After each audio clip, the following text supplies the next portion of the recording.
Tennessee Progressive League. This is Rome back again, and I have the honor and privilege of having a conversation with Knoxville mayoral candidate Constance Every. That's Every as in for everyone, and she has been in the news. We're gonna talk about it, and you're gonna let her speak for, or I'm gonna let her speak for herself, and you guys are gonna listen.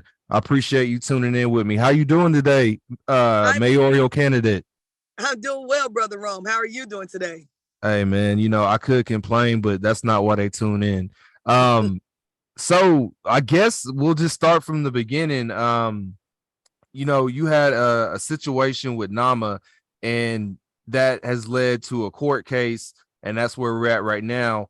I will say this, you've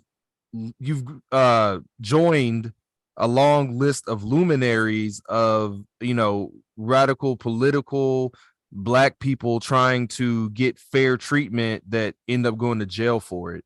Mhm. Um, History books littered with them, right? So if you don't mind, just could you tell me your thoughts on where we sit right now? Oh yeah. First off, I want to say thank you so much to Tennessee Progressive League. Thank you to Ron Williams for taking this moment out with me, a time out, to discuss some of the factual conversation around the Nama case. And as you already highlighted, that this is a historical concept. We know how the works of Jim Crow and Willie Lynch operate, especially when you are a black person, and as you are very highlighted, a black person who speaks on behalf of black issues and black concern. Um, and so I would like to highlight, a couple facts. Number one, April 12th, 2021 is when the murder of Anthony Thompson Jr. occurred in Austin East High School's bathroom by Knoxville Police Department, and Officer Cash, Officer Wilson, and Officer Claybo are the three names we remember the most, even though there was a total of four. But the irony is that fourth officer, he did not participate, even though he did not stand and confess at the same time. At the same time, though, he's the only one that allocated enough common sense and maybe had a little bit of father sense, is what I say. Someone who realized, if this was my kid, well, this is how I want somebody to approach my child in the bathroom. And he stood down. But three officers we know today actively participated in the murder of Anthony Thompson Jr. The irony is that these NAMA charges come October the 6th, 2021. So do the math, people. April to October, and in between April and October, we pretty much protested all the way up to the month of October. We kind of had a die down on the back end of September coming into the fall. Anthony's family were exhausted. Other factors kind of played into why we eventually took a step down from the public pressure and display of demanding justice for Anthony. However, as you already have highlighted, Rome, the target remains on my back, and even to this day, it remains on my back. And so what you may, if you read the if you let the prosecution and KPD and the NAMA people tell you this narrative, what they don't want you to believe is that I was an angry black woman who entered that restaurant, who demanded that NAMA people make my food right now, or I was going to blast and shoot up the place. Now, again, pause, Knoxville. Historically, where is such a case? Do y'all think that NAMA is the last place I've ever had a customer service complaint or disagreement with? Do you think that's the last time I've had to ask for a corporate contact or some other necessity? Do you think that every time I have an issue that it's appropriate for any business to say this very malicious and very orchestrated and coerced type narrative to be sold to the public to really do one, to discredit me? Let's be real about this. This is to find a way to criminalize me, to discredit me, because when they cannot debunk the truths that you speak about them, then the next best option that they try to do is criminalization to discredit you. And so that's what I'm dealing with in this particular matter. As I've already kind of highlighted, the issue was I went to Namas about a custom to go order pickup. This leads to, for whatever reason, a bunch of confusion around the staff itself on why or it was or was not fulfilled. After being dissatisfied with the answers of the hostess staff, I then requested for a manager to come to the front, because I feel like at this point I need to speak to a manager, because there's clearly been a issue with the order, and it wasn't so much as, oh, make my food or whatever. It was just more so raising the concern so that this doesn't happen to other customers coming forward. That's what you don't understand about me. When I do have an issue, I do I try to bring resolution to the matter, because I always think about the next man or the next person after me, especially if that next person or man or woman after me is black. So that's why I try to go ahead and deal with the issues at the barrier level for us. So when you come behind me, it's not so much of a matter. And even when you think about this NAMA case, that's pretty much what has happened for Black folks. I'm sure Black people get some of the best service in NAMA since my situation has happened. I promise you they do. And so even in that sense, I'm still winning for us somehow. And so when the manager comes to the front, again, it's still a lot of dissatisfied answers for me as a customer on what happened with my order. And then I proceed to ask NAMA for their corporate contact. Now, listen to this, Knoxville. I did not break into the restaurant. I never had to bust open a door. I didn't have to pick a lot or anything. I walked through open restaurant doors. When I went to the hostess stand, there was no closed sign or we're not doing any more order sign or anything up on the hostess stands. There was a hostess standing there at the hostess stand with her head down, playing with something at the hostess desk. So it's not like I saw any even signs of the store saying that they were closed themselves. However, when I start bringing up I want corporate contact, all of a sudden we move to, well, now we're closed, you're trespassing, and if you don't leave, we'll call the police. So that's the part they're not going to tell you. And of course, when we get to that part, I'm immediately going to get upset. I'm immediately going to get frustrated. I'm immediately going to get angry because, one, white people, why do you think you can always weaponize the police against Black people? It's like we show the slightest sign of discomfort or dissatisfaction, or we don't agree with your so-called version of fairness and equity, and all of a sudden we are again a threat to you because we're telling you, no, we're not satisfied with that, or no, we're not going to accept that, more importantly, and we do demand some type of answer or justification for what is happening. And so, of course, I asked the white woman, well, if you call the police, what are you going to say? Are you going to say that you're calling the police because there's an upset Black customer here and they're demanding our corporate contact and we refusing to give them that information, and now we're trying to call them a trespasser and kick them out the restaurant because basically we messed the order up? We're the ones responsible for not getting this service right. And so, when I called the woman on her silliness, of course she gets even more upset with me. And at some point, I'm not for sure when or how, but at some point we do end up in an argument. We do end up yelling at each other. The kicker is that up to this point, I am no farther into the NAMA restaurant than past the front door. If you've ever been to downtown NAMA, Knoxville, Tennessee, you know what I'm talking about. When you first walk in, it's that long wall and it's that hostess stand off to the right. That's where I was at. I never actually entered the restaurant ever. And I'm at the door. And so I'm not even at the hostess stands. And between the door and the hostess stands, it is quite a bit of distance. It's at least, we'll say at least 3 to 4 feet max. And so no one's in anybody's personal space. At this point, it's just a yelling match. In the midst of the yelling match with the manager and me expressing my frustration to how I felt like she tried to weaponize the police against me because I'm upset about an order and she's taking it too far. And all I asked for was corporate contact, something simple, something that if she really was trying to get me out her door of her store at this point, she would have been gave me, and it made me feel like as a customer that maybe you were not doing things right, maybe you were not doing things appropriately because you didn't give me the number I asked for. You escalated to wanting to call the police, and so at some point a heavy set Hispano man comes down from behind the sushi bar. He is the one who creates and encroaches space. And the irony is that in the courtroom, he admitted to this numerous times. He admitted on the witness stand that he encroached my space, that I asked him numerous times to back up away from me. He admits that he kept continuing to close my space, even though I requested for him numerous times to not approach me, to not get close to me. And eventually he will create physical contact. And of course, when he creates physical contact, I am going to push him off of me. He is a over 300-pound man. He stands at a roughly about 6 feet or higher. I am 155.8. It's a big difference. I am a female. He is a male. Let's just be real. The advantages are clearly on the table for who would win any physical altercation if it occurred. So I need to do what I need to do now immediately to protect myself and, more importantly, to ensure safety of myself. So I do push him off of me. I've never denied that. Yes, I pushed him. I would still, if he did it again today, I would push him again because I'm not going to let no man of any size that thinks he can walk up on me, intimidate me with his size, think he can do that. I'm going to let him know that, yeah, he may beat me up, but boy, we're going to have a tango between the two of us.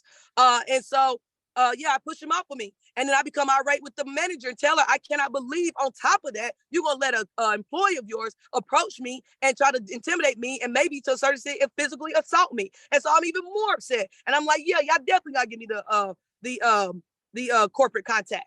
And so in the courtroom, you're going to hear there is like a 5-minute clip of a 911 call, which, by the way, the caller was derogatory in terminology, called me an idiot, called me a moron, called me a retard. He said they were laughing their asses off of me. Last I checked, this ain't the language of people who claim that they're afraid of an irate Black woman with a gun threatening she's going to shoot everybody up. This is not the language that you would expect to hear on a 911 call. And then you hear me in the background for maybe about, let's say 30 seconds of the call, of the 911 call. Now you can hear me is yelling. It's clear that I'm upset. You can't make out really much of what I'm saying. But what I told you before, what you can also make out what I'm not saying. And what you don't hear me say is that I'm shooting anybody, I got a gun to kill anybody, or that I'm there with a gun to kill anybody. That's what you don't hear. And so we heard this 911 call. But of course, at this point, I've left because I had a friend that I was with, and I was so upset. I lived at Riverview, South Knoxville Riverfront, Riverview Apartments at that time. And so where I lived at wasn't far from Nama. So actually, I ended up walking. And this is really how KPD is able to actually encounter me. Some people say, well, if you would have just stayed in the car, you probably would never run into KPD. And that's a real possibility. But I was walking because I was upset, and I feel like I just need to walk home because that's part of my mental health. People may not know this, but I'm a disabled combat veteran, and I have been through Afghanistan tours twice, and so I do have real mental health. And one of my things that my therapy and that I do with my therapist is part of my therapy. I talk to a therapist twice a week. And one of the things that we figured out is when I'm triggered or upset, it is best for me to create space from the things that are triggering me or bothering me so that I can cool off. Because it seems that when I'm not in the same room or space or whatever's bothering me, I can cool off efficiently and come back down to a level head space where I don't feel like I want to do something irrational. And so I needed to walk. And I knew that. I knew that from my therapy that this was our toolkit when I feel this type of anger. And so I was walking. And then, of course, I see Kofi. And if people don't know who Scott Kofi is, I'm going to tell y'all who Scott Kofi is. He is not a credible witness of any form. I'm going to tell you Scott Kofi is, Knoxville. Scott Kofi is one of the officers involved in Andre Stinson's murder. That's right. Andre Stinson, as you all know, is why we created Park police oversights in the first place in America. Like Knoxville was the first to do it because of Andre Stinson. And what the ironic factor to find out that Scott Kofi is one of the officers a part of his murder. So the real question is, Knoxville Police Department, why is this man even still employed with the department in the first place? He is a known murderer. He is a known killer of Black people. And more importantly, by the tape evidence as well in court, when we heard what he had to say about Anthony Thompson Jr. and me particularly, we heard that he has no respect or no regard for Black lives or Black citizens or Black taxpayers of Knoxville. So it's concerning that Scott Kofi is still employed to this day with Knoxville Police Department. But that's a whole nother conversation, and we may get to that or not today. So I see Kofi, and of course, he's already on his radio saying my name, and he's saying things to me. And of course, I go off of him. Of course, I cuss him out like, bruh, why you bother me? What you here for? You know that I don't like your ass no more than you like me. So more importantly, what is it really? And as you all saw from my own live tape, you see Kofi exit his vehicle with his taser pointed out immediately on my chest, talking about I got a gun, accusing me of having a gun. He doesn't even know if I actually have a gun. He's already believed whatever the 911 caller told him. And see, this is what you were talking about. What I've already talked about too, Rome, is that this is where Black people get killed because this man has already gotten out of the car, and in his belief system, I have a gun because that's exactly what he accused me of. And that's really the danger point. Because what if he says, okay, you got a gun, I say I don't, and now I'm shot. Now what? Now what? You done made a mistake. You done killed an unarmed Black person. And then you think that the protest of Anthony was something. Wait till you kill a well-renowned, known Black activist. I think it's going to be quite some trouble down here. And I say to this day that at the same time that could have been a reason to kill me, I think at the same time that's what saved me. Because even then, he was hesitant enough to not shoot me. He was hesitant enough not to shoot Constance Every. And so I still believe that was a factor too. And so you see the exchange on my 30-second clip of where we going back and forth, and you see that eventually him and another officer will ambush me and take my hands into handcuffs. What happens at that point? Like I said, there's on the tape evidence, you'll see where me and Kofi have like roughly a 10-minute exchange as we wait for the female officer to arrive. You'll see that he's gruff. You'll see he throws my personal belongings, such as my wallet, in the street. You'll hear me fuss about the wallet, like you're leaving my money, my ID, and everything else in the street. The other officer, all good, will go over and pick up the wallet because I guess he realized, yeah, that's pretty dirty. You will hear Kofi use a lot of derogatory and demeaning language towards me. And like I said, at some point, I will get him to say out loud his real thoughts about Anthony, and you'll hear him say his real thoughts about me once they put me in the back of the paddy wagon. And so from there, we go into where I basically just had at that time, I just had a disorderly conduct. That's what it was. I had disorderly conduct charge. So even at this time, I wasn't even charged with a NAMA case or a NAMA assault of anything. That comes a month later. So the next day after the NAMA incident happens, me and Rick Roach do go to police department, internal affairs. His friend Gainey Sparks helps me try to contact NAMA. We try to call over 22 plus different lines and numbers, no success. And then I eventually do file a DOJ complaint against Knoxville Police Department that was accepted. To date, Constance Every has the Knoxville Police Department under a DOJ federal investigation. They opened it up of October of 2021, and it's been ongoing because every time KPD do something, I send a follow-up complaint to DOJ under my case number to let them know, do not stop watching Knoxville Police Department because the corruption is rampant and is still ongoing. So I've literally been reporting directly to DOJ for the last 2 years on Knoxville Police Department. So here's the motivation. Here's the motivation. I'm trying to show y'all where they're getting the motivation. It's bigger than Anthony. It's bigger than calling them out for their racism and white supremacy. It's bigger than calling out the black folks who are helping them practice racism and white supremacy. It's at the point where, like I said, I'm using their own system against them right now, as I have a higher jurisdiction of federal investigation up their asses right now, watching what they do as we speak. So a month later, a cop by the name of Thomas Turner. Now again, Knoxville, let me show you how incredible the state witnesses really are. Thomas Turner is a known racial profiler. Google him. In 2016 and in 2018, Thomas Turner cost Knoxville taxpayers money in the lawsuits that he cost us because it was proven he was a racial profiler in Black communities. Again, the irony is that he is still employed with the Knoxville Police Department, and just like Jonathan Clabo, he's been promoted too, from beat cop to detective. So you see how they do it? They don't get rid of their dirty apples and their corruption. They keep them and they promote them. So what you think they're doing at higher levels when they get moved up? Oh, they're implementing even greater corruption because they got greater access, they got greater authority, they got greater funding, and they got greater resources. Let's get serious about what's going on in Knoxville. So Thomas Turner, for whatever reason, takes it upon himself, even after the NAMA employees, you can hear on the 911 call, the NAMA employees tell the 911 operator they do not want to file charges and they do not want an officer to respond. But for whatever reason, Thomas Turner takes it upon himself to go to NAMA the next day to conduct a supposed quote unquote a gun workplace violence incident, is what he said on the stand, even though he has no credibility for such investigation because NAMA employees have waived off all rights for an investigation or officer arrival. And it was no report done by the arresting officer that night, which was Scott Kofi, by the way, who admitted himself that he never took me back to a show up for NAMA because there was no need once the gun allegation was debunked. He flat out said it. So his own co-worker did not co-sign his narrative. So Thomas goes back to NAMA, supposedly conducts investigations, get witnesses, somehow convinces the Latino Hispanic man to file assault charges against me, and he writes up this bogus narrative under a sworn affidavit, which is perjury, by the way, and Thomas Turner writes lies in the affidavit, Knoxville, and I can prove it. Literally, he wrote nothing but straight up lies.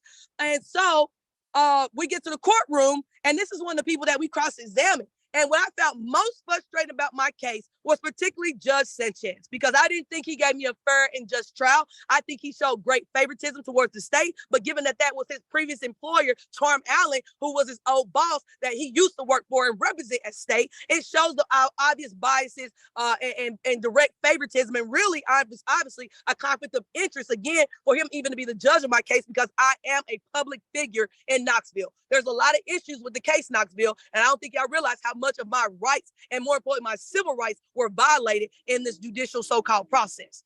And so Thomas Turner is allowed to testify to hearsay. So is Scott Kofi. He's allowed to testify to hearsay. Actually, all of the NAMA witnesses were allowed to testify to hearsay. But the key thing is that they kept telling the jurors that I was calling them white bitches, and that was confusing because only one person said I called them a white bitch, while others said I did. Then all of a sudden I'm calling people niggers, and then all of a sudden I'm not calling people niggers. The witnesses could never land their plane. I'm not for sure to this day what the hell was their story. But the one thing they made sure to kept saying was that I was calling people white bitches, and they kept saying I had a gun and was threatening shooting people, even though in the 30-second 911 clip, we don't hear me say any of those things. And then one of the employees actually did make like a short 10 to 15-second clip of me as I'm riding away in the car, and I am yelling. But you know, again, what you don't hear me yelling? You don't hear me yelling I got a gun. You don't hear me calling nobody no white bitches, and you don't hear me saying I'm about to shoot nobody up. So in the little bit of evidence that we have from NABA, there is actually nothing to support NAMA witnesses' so-called collaborating stories. There is nothing there on real evidence tape to show this so-called I'm gonna shoot you up angry Black woman narrative that they try to sell. The other issue I have with my case is that I didn't have a jury of my peers. I had 13 jurors. I had 12 whites and 1 Black woman. That's not a jury of my peers. I don't care what you say.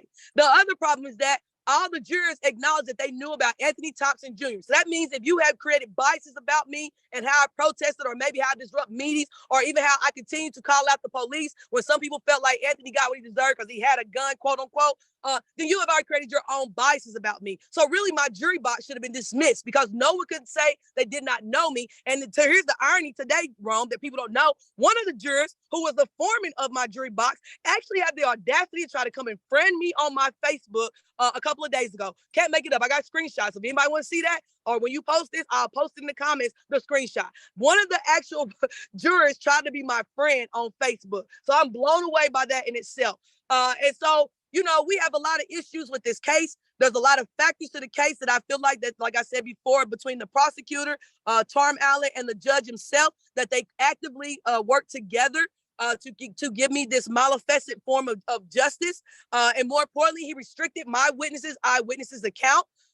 You know, they tried to trap me up in things talking about, did I not run a fundraiser when all this stuff happened with Nam? And I told them, of course, I ran a fundraiser for my legal fees. I said, but it's no different than when white America runs their legal fees for their people. I said, look at what y'all did for the subway killer. He killed somebody on Front Street, choked him out to death, and y'all raised over several $1 million. I was like, Cal Rittenhouse, gun people down at the protest. Y'all raised him $7 million. I was like, let's not forget about Dylan Roof, Burger King boy. Not only did y'all feed him, y'all raised him millions of dollars. So I'm confused at why is it a problem when black people that fight for the community does something to raise money for their legal fees, but when white boys go out here doing the due justice of the Proud Boys and the white militia and the white supremacists, suddenly it's okay for them. And not only is it okay for them, they raise millions of dollars for them. And so I'm confused at why the prosecution even brought that up. So we see the malicious intent of how they try to bring things up that were really irrelevant and had nothing to do with the situation.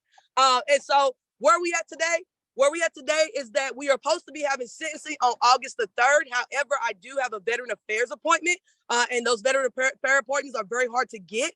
And so I am in the process with my lawyer getting that court date rescheduled. Hopefully in September will be more idealistic.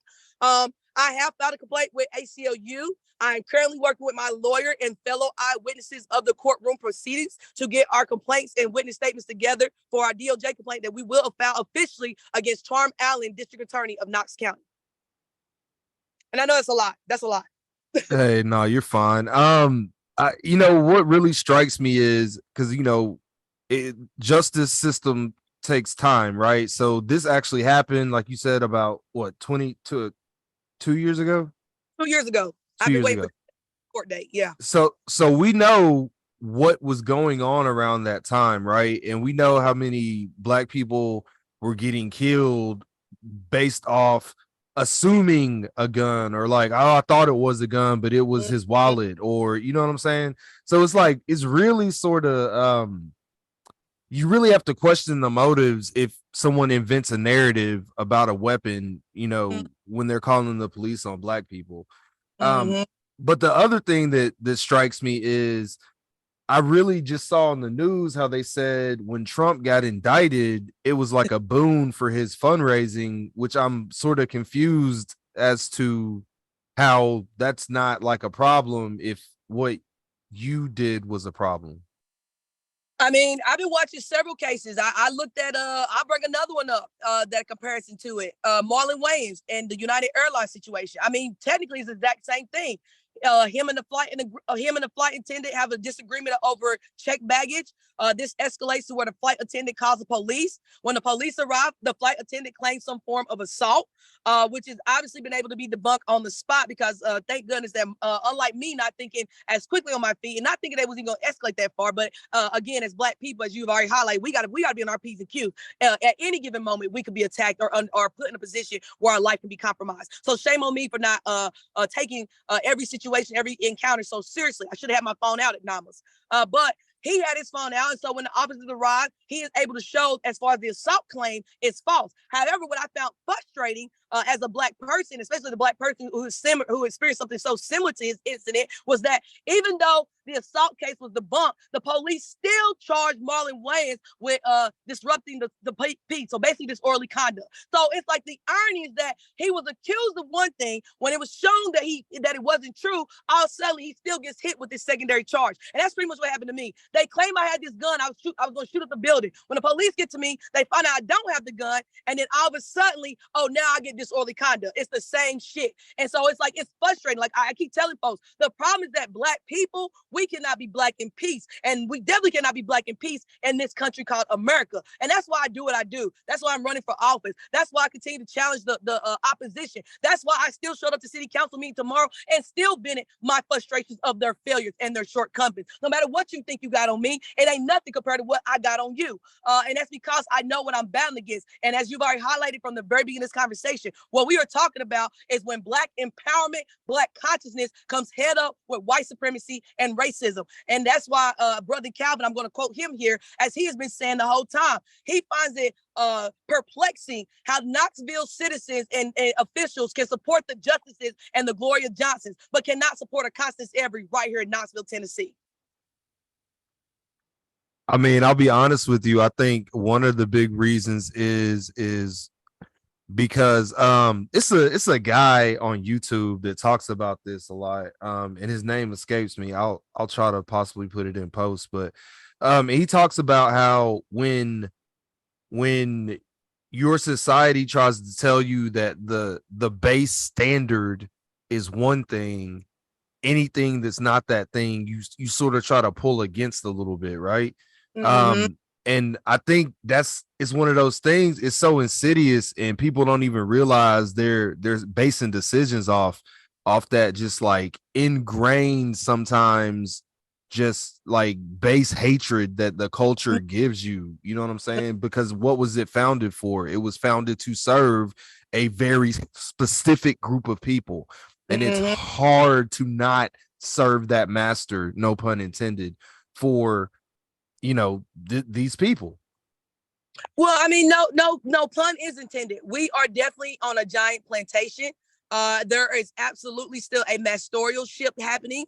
And more importantly, as you've already discussed here, is that the hate base. And that's really what that article was that WBIR dropped. As you see how vaguely it's written, it's only alleged and what the police report says, but they throw up there that I'm an activist. They got pictures from the Anthony Thompson Jr. protest with me and Calvin in court. And it's like, y'all are literally trying to spin a whole narrative here that doesn't even actually exist. And what you're spinning it for is what you just highlighted, Ron. They're trying to hope to antagonize and ignite my hate base in the city to come out and say, oh, we knew she was a bad guy. Oh, we knew she was a criminal. And, start to build a campaign of discrediting me because I'm a real threat as a mayor candidate. And I was a real threat before mayor. I've been a threat as an activist here, period. But now that I'm taking activism to the politics, that's a real threat to the infrastructure and the empire that they have been able to well establish here. And it's quite a damn time to be coming in with such an adversary in such a political battle of executive office as I am right now, because they're trying to shove down this baseball stadium.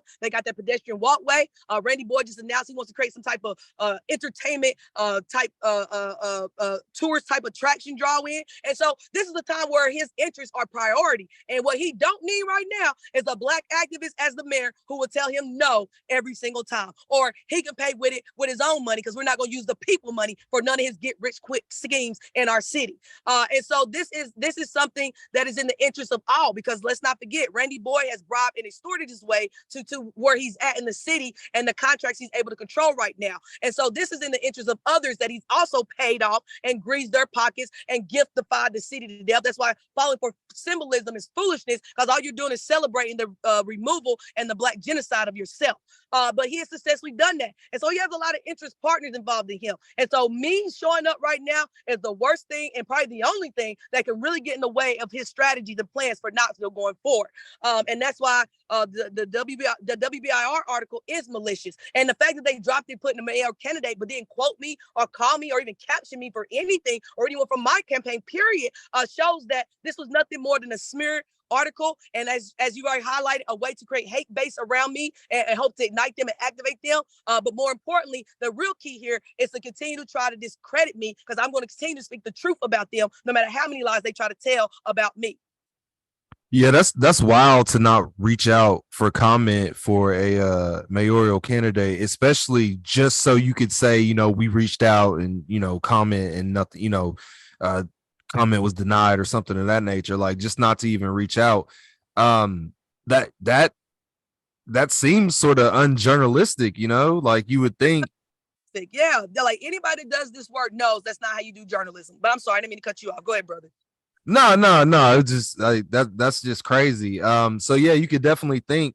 Um, it seems pretty evident there's a bias there. If there's like, we're not gonna reach out, we're gonna take, because like that's what they effectively are doing, or taking the official narrative for one side, giving Mm-hmm. it in the guise of a like news article, but like purposefully not attempting to get any other viewpoint of this narrative.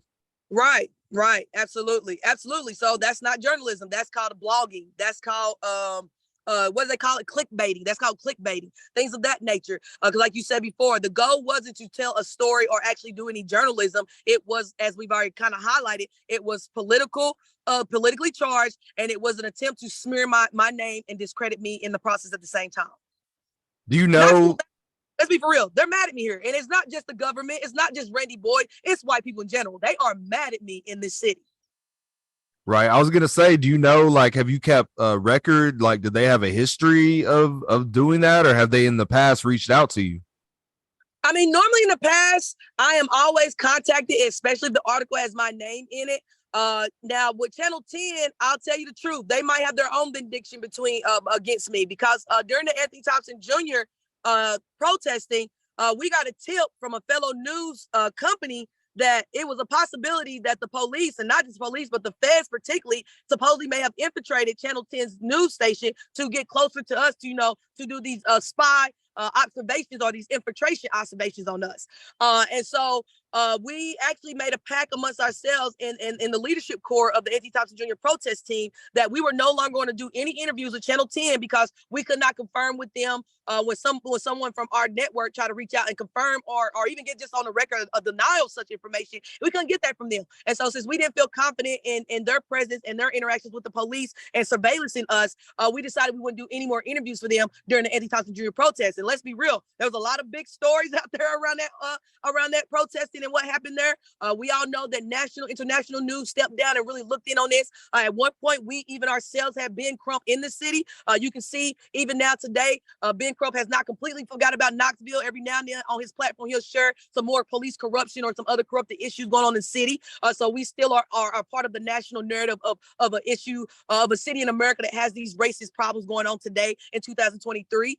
And so, I feel like with Channel 10, they have their own vindication. I feel like there was motivation for whoever contacted them to say, hey, we want you to drop this story. Because like I told people before, what I also find interesting is how the article doesn't list an author to it. I was like, I've been doing this thing with media for a while. And what I do know is that almost every single time, the article will list at least an author, if not several authors who were contributing to the story. And so I find it very interesting that with Channel 10's article that they dropped on me, it didn't even list an author. So we actually couldn't even directly contact WBR and say, hey, we want to speak to this particular journalist that did this particular article. We had to speak directly to like their editors or their managing staff, which is also fine too with us because you're running slander articles. That's really who we should be talking to anyways. But it's just the fact that we can't even pinpoint their staff member who actually did this article on behalf of whoever from the establishment. And I'm assuming someone around Charm Allen and Indy Kincannon's camp because that's who really feels threatened by my presence. She's the incumbent. She's the one that really has something to lose here if I become victorious in this election cycle. And so therefore, I just feel like it's in that militia of folks that, again, like I said, it's in their best interest if Constance Every does not become mayor of Knoxville. Yeah, like attribution is like half of the compensation you get in journalism, right? Like like that's really crazy not to have your name on it. It like yeah, that's yeah, okay. But no, you had said something else.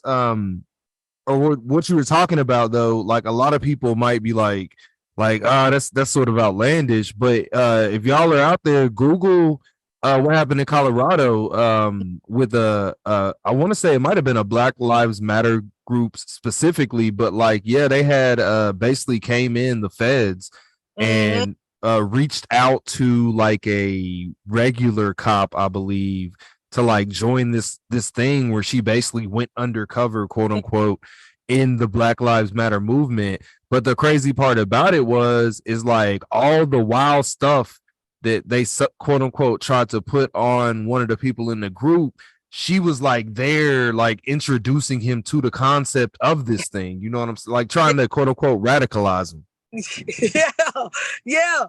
It's almost like the Black Klansman. Remember the movie that they dropped a few years ago, kind of showing how the FBI was originally trying to infiltrate the Black Panthers, and it kind of flipped when it ended up being infiltration on the Klansmen instead.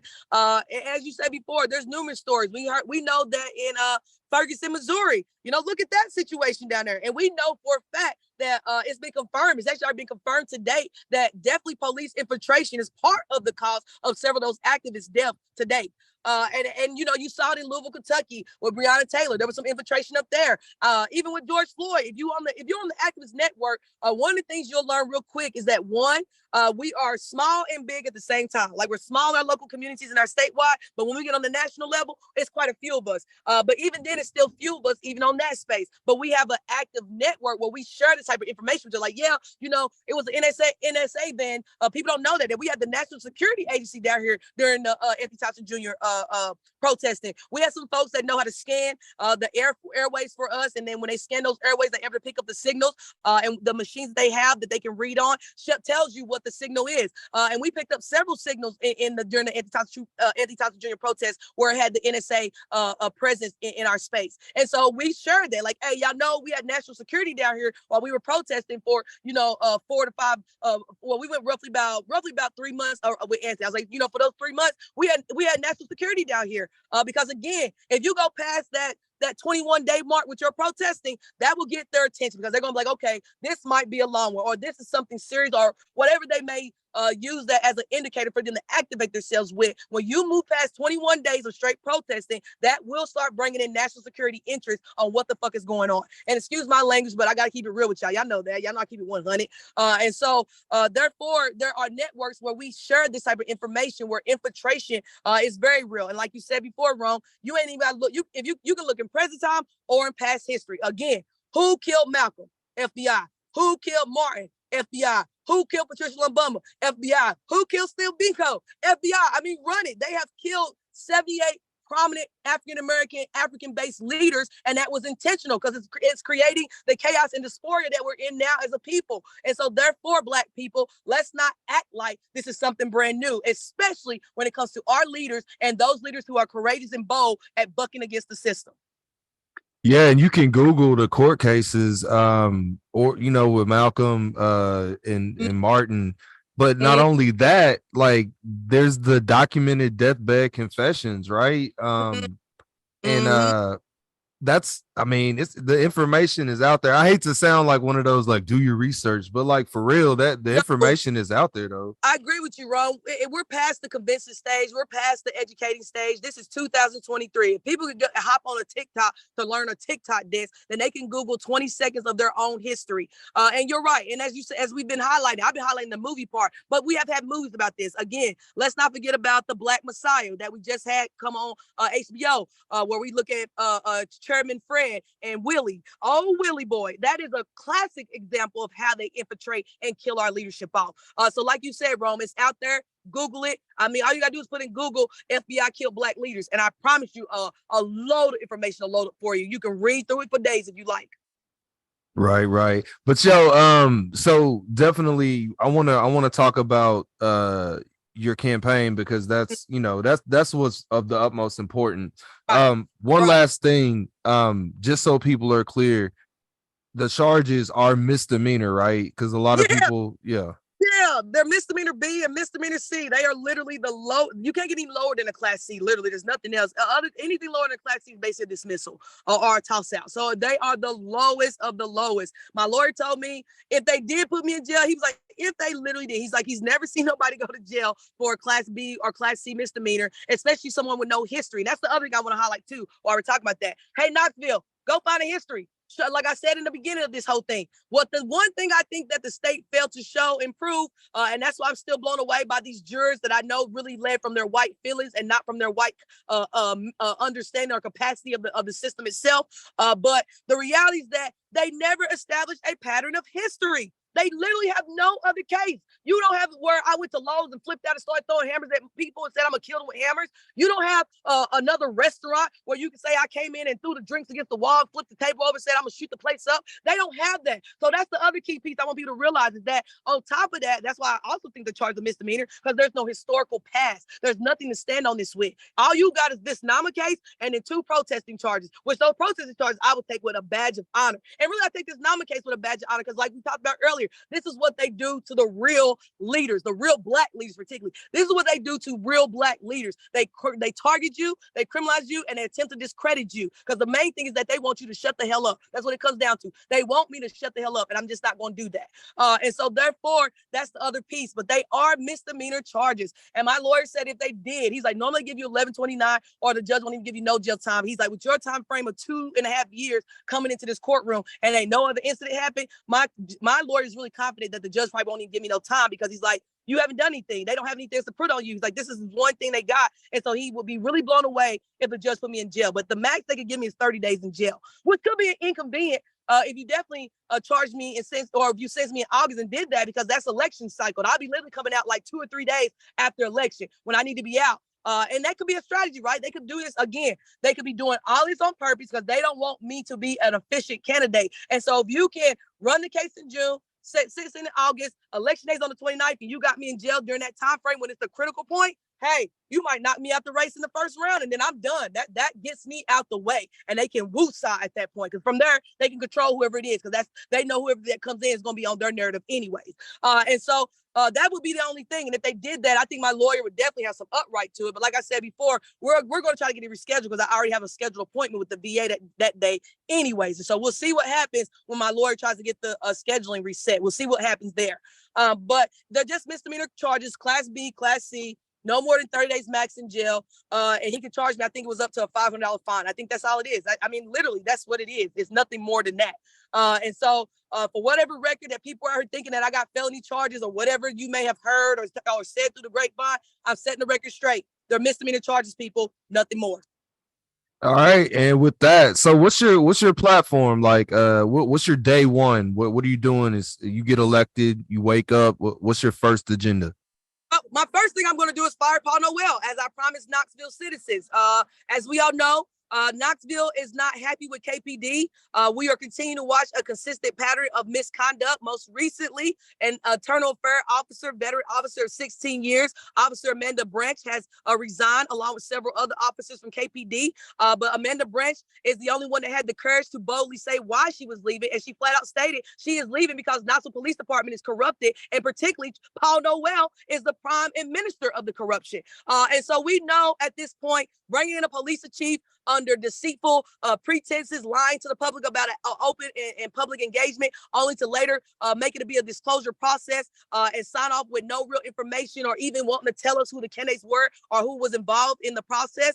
And then more importantly, bringing in someone from one of the most corrupted police departments in America, the New Orleans Police Department, that everyone knows is currently under federal DOJ investigation. So we know Paul Noel's investigation, along with my investigation already active, is following him and present here as well too. And so my first promise, as I told Knoxville, I am firing Paul Noel as chief of police, and I'm going to name Shelly Clemens as interim police chief until we figure out the process and what we want to do going forward. But that is my number one promise, day one, for Knoxville. All right, all right. I know that's your number one promise. Like, what's the rest of your platform, or what's the rest of your planks? Yes, is. Well, I don't want to go too deep in it, Rome, but I'll give you an out sketch of it because, you know, I've done this before. I ran for governor last year. And what I learned is that wait till you get to the base. Wait till you get in front of people, because you don't want to give everything up. Because what I learned is that if you give all your goodness out front, the other candidates will pick it up and they'll echo it, parrot it, and even paraphrase it and claim it as their own. And so with that being said, we also know that The next biggest issue is our housing crisis. Yes, Knoxville, it ain't no joke. We are 22,000 units short to say we're officially even serving our native population of Knoxville. We have over a 4,000 plus waiting list on our public housing of Knoxville. And more importantly, the housing that they're bringing in is not becoming more affordable. It's becoming more costly, more expensive. And more importantly, we have rent rates requirements that are asking us to make 3 and 4 times their rent amount, and the starting rent rate is somewhere between $1,850 and $2,500. So yes, we are going to have to really put our money, as far as our public checkbook dollars, towards our public housing and housing crisis. I personally am a big fan of community land trusting, which allows one, ownership to come to the community and the residents and those taxpayers of wherever that land is sitting at. 2, it gives the people control over the land, so there will be no big boy developer or someone else coming in saying and telling us what they're going to put there and how much they're going to charge us for it. And then 3, that is where we can decide as a community what type of housing. Are we talking about apartments? Are we talking about condos? Are we talking about a subdivision? Are we talking about a few single family homes? Whatever it may be. But the point is that we as the people will now control it. And more importantly, the people decides how it moves forward without the big boy developer with all the say so and power coming in. The second thing is that we also need to do some things that I've learned from working and talking with the housing organizations in Knoxville. We need to ensure right to representation.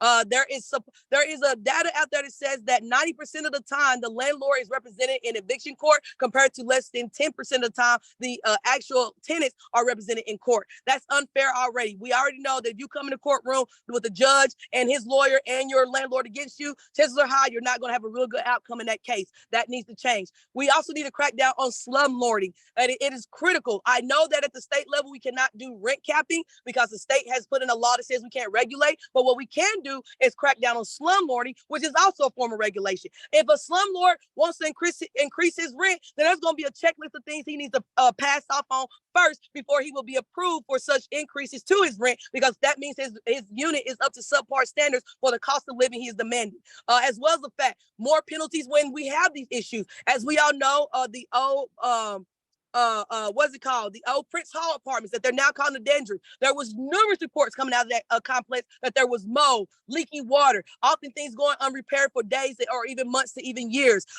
We had issues with installation. We had issues with crime and violence. It was multiple complaints coming out that area. And so there's no way that any point in time the previous landowner should have been allowed to, 1, maintain his operations, and 2, should have been able to do the things he did, which was intimidation of his tenants, and also evictions as well when tenants were willing to file complaints or report the complaints. So those are types of things that we can crack down on when we talk about doing slumlord laws and putting more regulations on these landlords and the things that they're doing when it comes to their units and keeping them up to subpar standards. And then the last biggest thing that I feel like is priority number 3 that we have to do something about immediately, like I can't waste any time, first 100 days, is our youth gun violence, which is directly tied to our poverty. And let's just be real. If we're being serious about intervention there, 1, we need to change the model of our violence interruption. We're using a model that is not best practice. It has national data, and it has Black professionals and people that do this line of work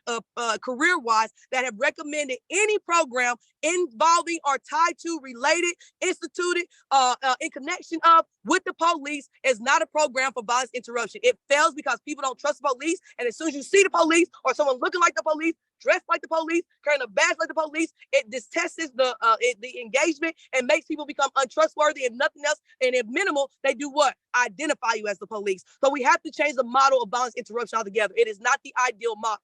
The second thing we have to do, we have to heavily invest in youth enrichment. And that way we are investing directly into our 47% poverty rate. These children need something to do. Like I highlighted in a previous open public forum speech with Knox County School Board, as I told them, when you live in the East and North Knoxville areas of Knoxville, the activities are all west for the children. Whether you want to go to main event, whether you want to do skating, which skating is over here in North Knoxville, but that's a arena that has its own set hours and it's not every day. So if you're talking about everyday activity, you still got to go west. And so that's the issue. Everything is out west, but our children are over in the east. And then what we do have, which is our park and rec that are accessible to our communities, what are they? They're normally locked up. They're normally fenced off. They got bars on them. They have certain hours that are only programmed around their after school or after care programming, not all day hours, especially like now in the summertime when they need to be open all day. So these kids can go in and play basketball. So they can go swimming. So they can do volleyball. So they can do kickball. And so that's a problem too. And as well as we need to bring a main event to our side of town. We need a urban air on our side of town. We need a jump down on our side of town. We need fine dining restaurants on our side of town. We need to heavily invest in our divested communities to make it equivalent and, more importantly, addressing our wealth gap disparity. And so those are the three things. If I said tomorrow make me mayor, what am I doing? Those are three things I'm doing immediately as mayor of Knoxville, including as well getting us the hell out this baseball stadium, because that's also the death of our Black community. And I believe that if that project is really allowed to go all the way through, then Black Knoxville will be extinct in a race, and more importantly, Black genocide will be successful in Knoxville, Tennessee. Let me ask you, when you were talking earlier about the community centers and whatnot, because I remember when I was young, my grandmother actually like worked at one, and it was like open, like I want to say it was like 8 to 7 or something like that. Yep. I went yeah. So like when did that stop? Like I'm sort of shocked I didn't know that. And do you know why? All I know is that, Rome, I'm born and raised from Knoxville, and all the way up to 2003, when I graduated high school, those gyms were still open. Now 2003, 2004, I leave Knoxville, and I don't come back to Knoxville until 2015. That's just been honest with you. So that's why I got back. That's really how I get to the front lines, because when I return home, I see Knoxville digressing, or at least my communities and my neighborhoods and people that look like me, where I thought we would have been at when I returned home after I left for college in the military. We had digressed from that. And so that's what got my attention, and really what brought me to the front line. I was like, wait a minute, what is happening in Knoxville, especially in East Knoxville, especially in Black Knoxville? What happened to our Magnolia Strip? What happened to our centers and our youth enrichment? What happened to, like you brought up, what happened to our Black Greek program, where they were bringing in the Black boys and girls in the high schools into their junior Greek program, and doing the debutantes and the esquires and things like that? Like, what happened to basically the youth enrichment here? And what I've learned so far is that it's just been a constant divestment. They have found United Way to bring in as a big brother partner that has used its middleman power to manipulate and control which organizations get money, which ones don't. And again, it comes down to your loyalty to the establishment. So when you start choke necking or bottlenecking the resources and start only distributing to those that cater to your wants and needs, you start seeing this depletion of these particular resources. Because some programs are going to say, I'm not going to do that. I'm not going to beg you for that. We've been standing, we've been established. We are here for our people, and we'll try to ride out the long way. But unfortunately, when you ain't got no money, no resources coming in, the long way really ain't really the long way. It's a short way out. And so, unfortunately, with the way the last few administrations, when I left Knoxville, I'm not for sure who was the mayor in 2003, but when I left and when I returned in 2015, those sets of mayors in between 2003 and 2015 really killed Black Knoxville with their anti-Black and anti-poor policy that they were passing through those series of administrations. Well, there we have it. I guess I got to Google now and try to see, when is it 2003 to 2015? Yeah.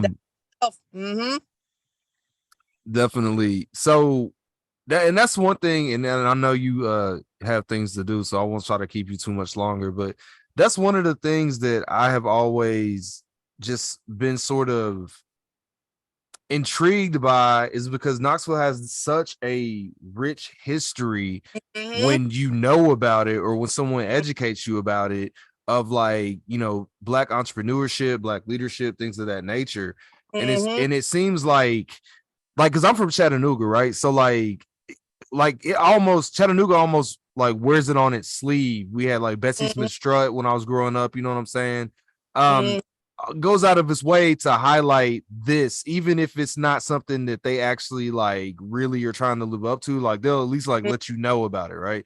And it's just like Knoxville stuff. I find out stuff, but there's no like city celebration of it. There's not like a so-and-so day or so-and-so's week, or you know what I'm saying? I hate to say it, Knoxville has allowed symbolism to be their way of recognition of our history. And I say that because, let's be for real. How many people knew about William Yardley?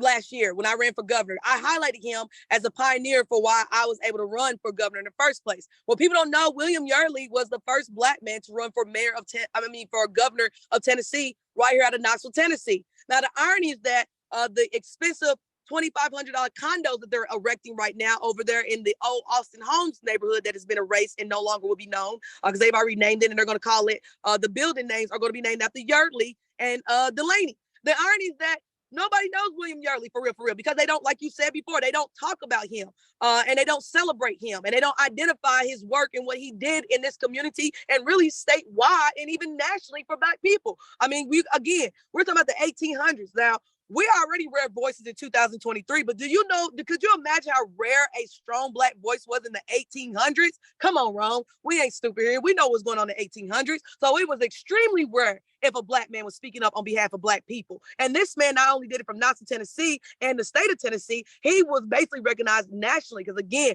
that voice was really small back then. And so, like you said before, it's shameful they don't raise him up here in Knoxville, but I think, again, it's intentional because Knoxville don't want loud Black people. Knoxville don't want Black people that's going to be Black conscious. Knoxville don't want Black people that's going to speak to Black issues and concern. And so if you think about the mindset of Knoxville and how it operates and more of its Jim Crow, Willie Lynch plantation style mindset that it holds, then of course you want to talk about William Yardley, because William Yardley does what? He inspires Black people, and that's what you don't want. You don't want a bunch of inspired Black people because then they might figure out how to do some things for themselves.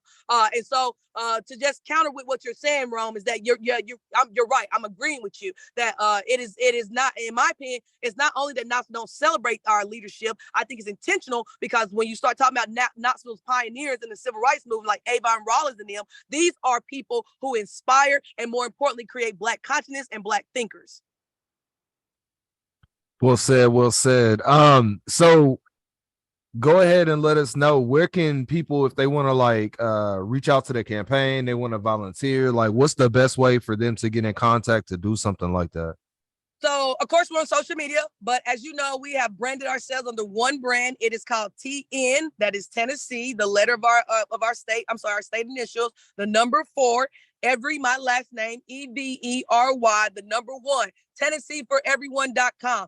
There you can find ways to volunteer. You'll see my full calendar where I'm going to be at throughout the week or throughout the month. You can also look at our media links. You can see my platform, what it stands for. You can register to vote. You can check your voting status and other things of that. You can find your poll location. And as well as the fact, follow our social media. I have a link tree up. Definitely tap into that. That lets you tap into my nonprofit work with my 2 nonprofits that I founded here in Knoxville. Black Coffee Justice 501c4. Sleeves for Needs, a 501c3. I am a social entrepreneur. That is really my track record in the city and what I've been doing for the last 7.5 years. Besides activism and advocating, I actually do nonprofit work, as well as most recently we have converted Black Coffee into a lobbyist organization. So we are always looking for lobbyists, especially and most importantly, particularly Black lobbyists. We are 1 in a million. I will say with great honor this year in the 2023 113th House State Legislative Session, Black Coffee Justice was the only Black lobbyist organization on the Hill this year. So we made history as well again this year. And as well as the fact, follow my social media platform, especially Facebook and TikTok, Twitter, and Instagram. Facebook is where we have our weekly schedule of our events. Right now, we're door knocking every Saturday from 10 a.m. to 2 p.m. Right now, we're in the North Knoxville area. It's one of the largest mass areas as far as district and regional space in our city. And so this is a huge area, and we definitely need a lot of hands on deck to help. So if you're trying to do that, just send me an email or just tap onto the Facebook event and sign up right there on the spot. And we put up where we meet at, our rally point. We'll see you there, and we'll go out and do some door knocking together. And as well as the fact, we're still waiting on debates. So whenever they're eventually hosting debates, I attend all the public meetings. So if you have a neighborhood meeting, you have a club meeting, you have an associated meeting like the Motley Crew monthly has their meeting, I attend that. The East Knoxville Black Business League, they're meeting this week. They're having a candidate forum for the citywide candidates. Come out at 8 o'clock, Jacobs Building, show up. I'll be there at that. We have the Black Caucus coming in town this Friday at the Beck Culture Center, part of our Juneteenth celebration weekend. And so I'll be there at 6 p.m. speaking with our Black Caucus about some of the very things we talked about on this call today, Brother Rome. And as well as the fact, as I said before, anywhere where there's an activity or event, you better believe I'll be there. And I'll always be found at our public meetings, where City Council, County Commission, School Board, KUB. I even go to the neighborhood council meetings. Like, I am always well known at our public meetings. So you can always catch me there. And so the best way, as I said before, and I know I feel like I'm being redundant a little bit, but the best way to track us is Tennessee for Everyone, and follow that thing all the way through. It'll lead you directly to me. Hey, I appreciate you making time to speak with me today. And once again, I'm glad you were able to clear the air, get your own words out to describe what's going on in the situation, but more importantly, to get your message out about what you offer as a vision for your mayoral victory coming in the next year. Yeah, this platform is prioritizing the people, and particularly the Black and poor people. I see our homelessness. I see our Black people. I see our poor people. As I've highlighted on my card, if you have one of my campaign cards, I highlight some facts. One, 61% of the homelessness is made of people who can no longer afford their homes, meaning they were priced out or put out because of the increase in cost of living. Second, increase the cost of living has went up by $1,000 in the last year alone. So that's $1,000 a month for the in 1 year turnover. So you do that, that's an extra actual total $12,000 a year alone in cost of living has went up in Knoxville. 47% of Knoxville poverty rate is made up of Black people. Additionally, of that 47% of Black people poverty rate, the average income is $20,000 or less a year for the 47% poverty rate. On top of that, KUB, let's talk about them. I know there's some people out there that cannot afford their lights, and they agree that our lights are too damn high. And I absolutely agree with you there, because KUB has made poverty pimping into a real racketeering for their net income. And that is due to the fact that in last year alone, KUB made $3.3 million off of disconnection and reconnection fees. The kicker is they made another $500,000 off of restoration fees for those services to be reconnected and reestablished again. So KUB ran a racketeering on us that's like no other. And then lastly, but not least, we know that we are having medical deserts. We know we have food deserts. We have seen organizations like Rooted East, Battlefield Farms, and Three Rivers showing us a real way to address those type of concerns and disparities. We know that Knoxville Harm Collective, Tennessee Harm, and Sleeves for Needs are organizations who have actively been working on ground with the homeless for several years now. And there are several other grassroots-based organizations like Yo STEM, Camas Do Miracles, the Golden Gloves. I could run a list of organizations that we need to invest in that have been doing the grassroots work, and they just need the resource, accessibility, and elevation. And those are the things that Constance Every stand for, and those are the things that I'm prioritizing on this campaign. Hey, and with that said, thank you everyone listening to Tennessee Progressive League podcast. And I appreciate you, Brother Rome. Thank you so much. Mayor of Knoxville, Tennessee for Everyone, signing off. Appreciate you, brother. Yes, ma'am. Yes, ma'am.